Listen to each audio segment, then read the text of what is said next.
Hello and welcome back to the channel. Now, this is a part two, so if you haven't seen part one, go back and watch that.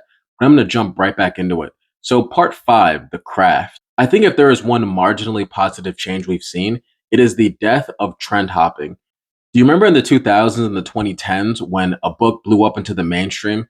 You would see a bunch of authors try to like hop on a bandwagon. So when Twilight became huge, you saw a bunch of paranormal romances.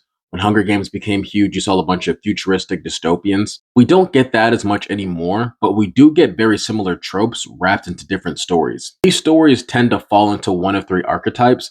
The first one is a portal fantasy, typically a fae fantasy, and these are basically just like isekais for the West. So things like Akatar, things like These Hollow Vows, or The Cruel Prince. The second is battle royales or contests of some sort. So Light Lark or Caraval, War Hour. And the third is Dark Academia. So Deadly Education and Ninth House, Fourth Wing.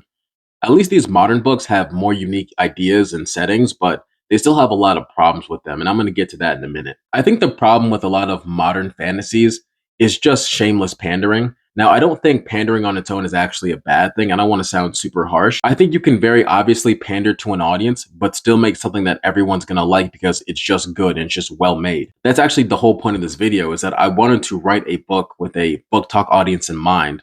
I wanted to make something with, settings and characters that are based off familiar IPs so it could be very simple to market.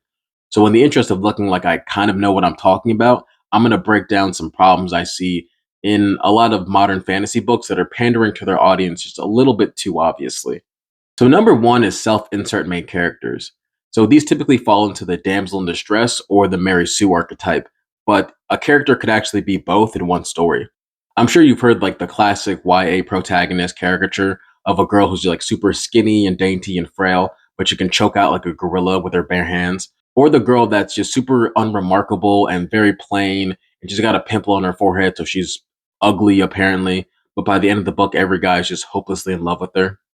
I think the problems with these kind of characters is they either don't have the right amount of agency for their own story, or the hurdles in their way don't even make them trip. So they overcome them in ways that are not very satisfying and they don't build the character. Simply put, I think characters are either going to be passive or active, and neither of them are bad for main characters. But if you're going to have a very active character, they need to have flaws that align with their personality and their skill set. And if you're going to have a passive main character, they need to make important decisions that affect the plot in vital ways. I think a lot of fantasy, and especially dark fantasy, have the problem where, in an attempt to make their world seem very dark and mature, they throw in disturbing subject matter, but they don't handle it very well. And that just makes them look very childish and immature and edgy. Whether it's fiction or nonfiction, danger is felt more than it's seen. So if you throw stuff in our face, but the math does not add up, then it's actually going to make your world seem much less believable. Male characters and love interest. Now, I'm not going to talk about love triangles because they've kind of been done to death at this point. But what I do notice is a pattern of male characters and especially love interest, their conflict being the entire story. And the girl is kind of just in the main character girl is just in the backseat, kind of watching this all take place. It's like the reverse of that classic hero gets the girl trope you might see in like a James Bond or an action movie, where the woman is reduced to just like a nameless trophy on his arm. Now, I draw that comparison because sometimes it feels like the events of the story are just there to make the main love interest, the male love interest typically, just seem more badass and cool, or negative things happen to them, so that way the male girl can, the main girl can feel sorry for him and like fix him or whatever. I know this kind of story is typically about the self insertion, but it wouldn't feel as empty and cheap if there was legit reason for them to be romantically involved with her. Otherwise, it just feels like empty wish fulfillment. Some final thoughts, and if you're still watching this, thank you. Personally, I think if you're going to tell a story in the medium of print, which is fairly inexpensive, very democratized, and also won't be meddled with by outside third parties like a movie or a comic book would, you owe it to yourself and you owe it to others to make something that has not been seen before or improve on something that already exists. It annoys me when I see a book with really cool ideas that do not use them to their full potential. But what annoys me worse is when an author very clearly is not trying to tell a story. They're trying to check boxes off of a list of tropes. I also wanted to air some of my grievances about the algorithms in the community of TikTok and BookTube. I'm gonna start with TikTok. Once I joined Author Talk and Book Talk, like 90% of what I was seeing, I totally hated.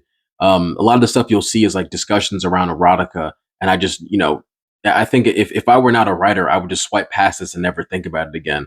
So it's not the most inviting content for someone who's just trying to find a book that they like that doesn't want to read porn. And with YouTube, I've been using it for discussions around books and book reviews for maybe 2 years now. And I am just now getting recommended people that are one diverse and people that have, like less than 30K subs or 10K subs.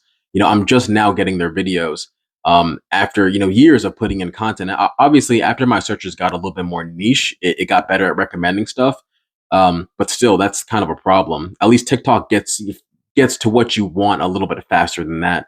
And it wasn't until I started watching videos from smaller creators that the problems I had with the books coming out, with the industry, with the algorithms, with the community, were actually echoed by other people. It felt like I wasn't as alone with these issues. Like I feel like these problems I had were just felt by me alone, and there was nothing I could do about them because what am I going to do?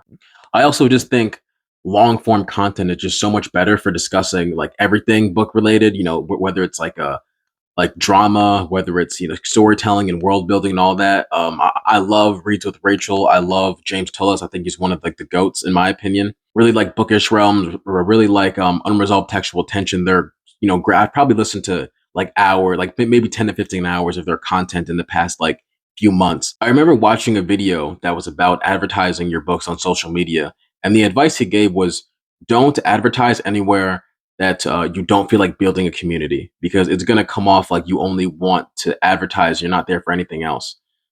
I also wanted to add that it's very difficult to be creative consistently using a platform and app that you don't really like using. So I would say post on the app that you have the most fun using, and you'll be creative and want to engage with people. But if you're just there to make ads, then you're not going to make the best ads. That's why I wanted to make this video, so that if anyone relates to this, or feels like I'm speaking to them and to their taste, then maybe you would enjoy what I have to offer in a longer form content. That's my hope, at least. So if you have enjoyed this, thank you so much. See you next time.